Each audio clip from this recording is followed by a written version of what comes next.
पहले तो ये समझ लीजिए कि हर मैनेजर टॉक्सिक नहीं होता और हर सिचुएशन जो आपको अनकंफर्टेबल कर रही है अनफेयर नहीं हो सकती। बट यस, ऑफिस पॉलिटिक्स भी एक रियल चीज़ है और आपको टॉक्सिक मैनेजर भी मिल सकता है। तो क्या करें इस सिचुएशन में? क्या जॉब छोड़ के चले जाएं? एंड एज अ फ्रेशर अगर ये मेरी पहली जॉब है तो मैं इतनी जल्दी छोड़ दूंगा तो फिर मेरे रिज्यूमे का क्या बनेगा? क्या अगले इंटरव्यू में मुझे ये पूछेंगे नहीं कि तुमने क्यों जॉब छोड़ी, क्यों वेट नहीं करा, क्यों सिचुएशन को हैंडल नहीं करा? तब क्या होगा? ओ माय गॉड, ये सारे क्वेश्चंस आपको फ्लड कर सकते हैं, आपके माइंडसेट को रूइन कर सकते हैं एंड अनकंफर्टेबल तो ज़रूर कर सकते हैं। तो डेफिनेटली कुछ भी अगर अनकंफर्टेबल लगता है तो मैं तो बिल्कुल नहीं कहूँगी कि उसी टाइम उस जॉब को छोड़ दो। कभी आपको कोई सामने वाला मैनेजर बिल्कुल एडजस्टिंग ना लगे या आपको उसकी समझ नहीं आ रही तो मैं बिल्कुल नहीं कहूँगी कि सिचुएशन से भाग जाओ until unless कोई बहुत बड़ा पर्सनल रीज़न है। So from my personal 18 years of experience मैं आपके साथ ये शेयर करूँगी how to tolerate your toxic manager और how to handle your toxic manager.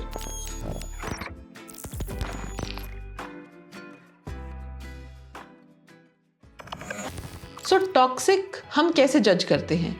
Toxic actually एक गलत दिन नहीं होता, एक बैड मोमेंट नहीं होता, वो एक पैटर्न सा होता है। फॉर एग्जाम्पल, कॉन्टिन्यूशन में आपको अप्रिसिएशन ना मिलना, या फिर हमेशा हर काम का ब्लेम आप पे आ जाना, या फिर अनसॉलिसिटेड एडवाइस देते रहना या पर्सनल कमेंट करते रहना, या फिर बहुत बार आपको अनरियल गोल्स दे देना, आपको डेडलाइंस मार्क कर देना, बहुत बार सिर्फ इसलिए बात करना ताकि फॉल्ट पता चले, वो भी आप में, बहुत बार ऐसे बिहेव करना कि आप डर जाओ कोई क्वेश्चन पूछने से पहले।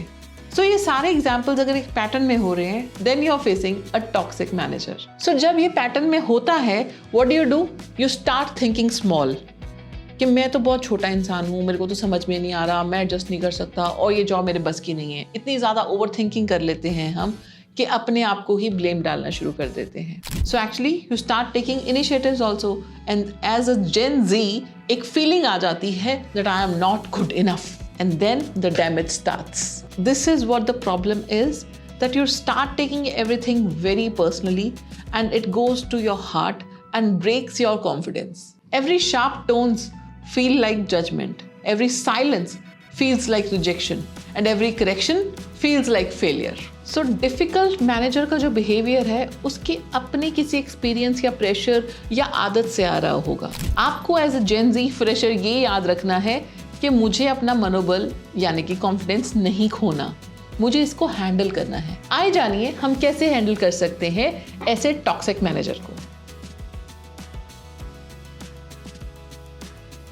सबसे पहले स्टॉप गेटिंग इमोशनल। हर चीज दिल पे लेने की जरूरत नहीं है and please start understanding the patterns.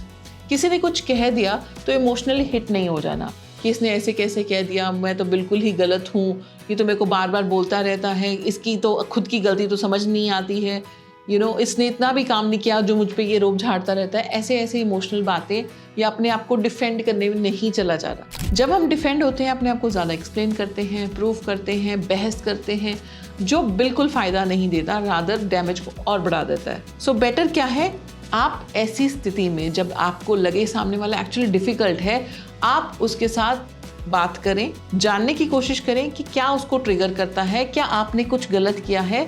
जितना हो सके ऑब्जर्व द पैटर्न। ये ओवर द डे नहीं होगा, ये ओवर द डेज होगा। सो अगर आपको लगता है बार बार इस बात पे मुझे बोला जा रहा है, please understand the pattern, where is it coming from, कहाँ आप चूक रहे हैं, कहाँ वो ट्रिगर हो रहे हैं and what exactly is boiling that point in both of you. So once you understand the pattern, आपकी कम्युनिकेशन बेटर हो जाएगी। आप समझ पाएंगे कि ये कहाँ से आती है बात और क्या ट्रिगर है जो एक्चुअली टफ वर्ड्स को आपके बीच में ले आता है। When you do this, it is not submission, it becomes awareness and awareness helps you. Second, be extra clear with instructions. मैंने पहले भी बताया था, अगर instructions नहीं समझ में आ रही, प्लीज दोबारा पूछिए। You can always ask and confirm कि just to confirm क्या ये शाम को सबमिट करना है, जस्ट टू कन्फर्म आपने मुझे एक्सेल डाउनलोड करने के लिए कहा है। ऐसे आपको क्लैरिटी और मिलेगी और जहाँ पे क्लैरिटी होती है वहाँ कन्फ्यूजन भाग जाती है, और जब कन्फ्यूजन होगी नहीं तो आपको कोई ब्लेम मिलेगा नहीं। Third point, don't over explain and don't over apologise. Yes, बहुत सारे फ्रेशर्स गलती होने पे लंबे लंबे मैसेज लिख देते हैं, बहुत बार सॉरी बोल देते हैं, बहुत ही ज़्यादा कॉन्शियसली माफ़ी मांगते ही रहते हैं। ऐसा नहीं करना है।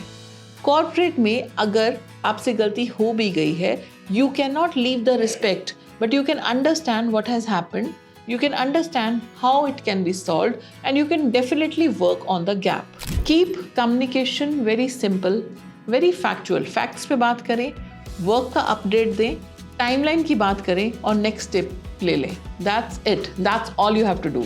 Point number 4, अपने काम का पूरा लेखा जोखा रखें। मतलब अपने काम को ट्रैकर में डालें। आपको क्या साइन हुआ था, कब साइन हुआ था, कैसे किया था, किसकी हेल्प ली थी, कौन से डॉक्यूमेंट्स लगे थे, कौन सी हेल्प लगी थी, ये सब आपके पास ट्रैक होना चाहिए। इन केस कभी कोई गलती हो जाती है तो आप क्लैरिटी से गैप को समझ पाएँ, बिकॉज अगर आप गैप को समझ पाएंगे उस पर काम कर पाएंगे। एग्जैक्टली एंशियस नहीं हो जाएंगे कि कहाँ गलती हो गई, मेरे से नहीं हो सकती। All those things you will not say from your side, and ultimately manager को आप और क्लियर एंड ट्रांसपेरेंट स्टेटस दे सकेंगे कि आपको कौन से टास्क कब असाइन हुए थे एंड कैसे आपने उनको हैंडल करके अपने टाइमलाइन में फिनिश किया। Point number 5, do not isolate yourself. अपने आप को अलग थलग नहीं कर लेना। अगर बहुत सारे लोगों के साथ आपकी नहीं बन रही, आपके मैनेजर के साथ आपकी नहीं बन रही, इट्स ओके। आप उनसे हम्बली बात कीजिए, पॉइंट समझने की कोशिश कीजिए, थोड़ा अवेयरनेस दिखाइए, थोड़ा एनालिसिस में जाइए। एंड यस, एक न्यूट्रल कलेक्शन अपने ऑफिस में ज़रूर रखिए। You do not need best friends in office. You need connection points in office. You need support points in office. And ये आप neutral connections के साथ कर सकते हैं। इसमें कोई harm नहीं है। But yes, vent out करते रहना about the manager is also not good. So avoid that with your connections. So when you should think about leaving? Exactly, never. देखिए, कोई भी एक दिन या एक हफ्ता आपको ये नहीं बता सकता कि आपने कंटिन्यू करना है या नहीं करना। आप किसी की नेचर चेंज नहीं कर सकते, बस आप एडजस्ट करना सीख सकते हैं।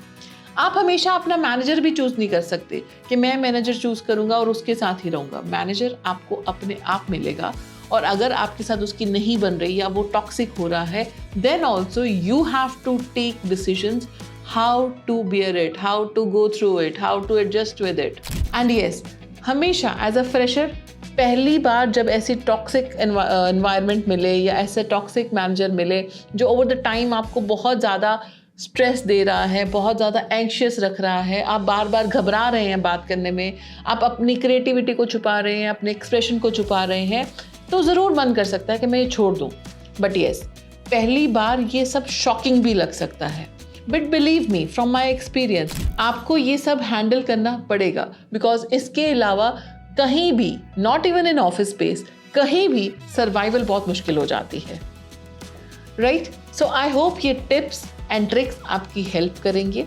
ये एपिसोड आप बहुत सारे जनों के साथ शेयर कर सकते हैं जो ऑफिस में जाने वाले हैं एज जेनजी, या फिर already as Gen Z office survive कर रहे हैं और उनका मैनेजर टॉक्सिक है। हम अपने नेक्स्ट एपिसोड में बात करेंगे कि ऑफिस पॉलिटिक्स को आप कैसे हैंडल कर सकते हैं as a beginner in office. And yes, I hope ये एक कंटेंट आपको पूरा हेल्प कर रहा है as Gen Z to survive and not just to run away from your job.